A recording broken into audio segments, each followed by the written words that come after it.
4 దశాబ్దాల తర్వాత railway reservation వ్యవస్థను సమూలంగా అప్గ్రేడ్ చేసేందుకు రైల్వే శాఖ సిద్ధమవుతోంది. ఈ ఏడాది ఆగస్టు నుంచి టికెట్ల రిజర్వేషన్ నూతన పీఆర్ఎస్లోకి మారనుంది. తద్వారా టికెట్ బుకింగ్ వేగవంతం, సులభతరం అవుతుందని రైల్వే శాఖ భావిస్తోంది. టికెట్ బుకింగ్ వ్యవస్థ సామర్థ్యాన్ని మెరుగుపరచడం, ప్రయాణికులకు మెరుగైన అనుభూతిని అందించడమే లక్ష్యంగా ఈ చర్యలు చేపట్టినట్టు తెలిపింది. దీని పురోగతిని రైల్వే మంత్రి అశ్విని వైష్ణవ్ ఢిల్లీలోని రైల్ భవన్లో సమీక్షించారు.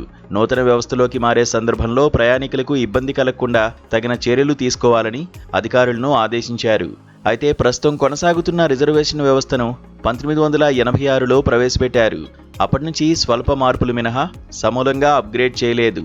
2002లో ఇంటర్నెట్ ఆధారిత టికెట్ బుకింగ్ను తీసుకురావడంతో రిజర్వేషన్ కౌంటర్ల వద్దకు రావడం కంటే ఆన్లైన్లో టికెట్లు బుక్ చేసుకునేందుకే ఎక్కువ మంది ప్రయాణికులు ఆసక్తి చూపుతున్నారు. ప్రస్తుతం 88% టికెట్ల బుకింగ్ ఆన్లైన్ ద్వారానే జరుగుతోంది.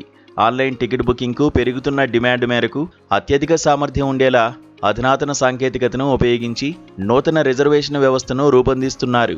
గతేడాది జూలైలో ప్రారంభించిన రైల్ వన్ యాప్ను 3.5 కోట్ల మందికి పైగా డౌన్లోడ్ చేసుకోగా ప్రతిరోజు 9.29 లక్షల టికెట్లు బుక్ అవుతున్నాయని రైల్వే శాఖ తెలిపింది.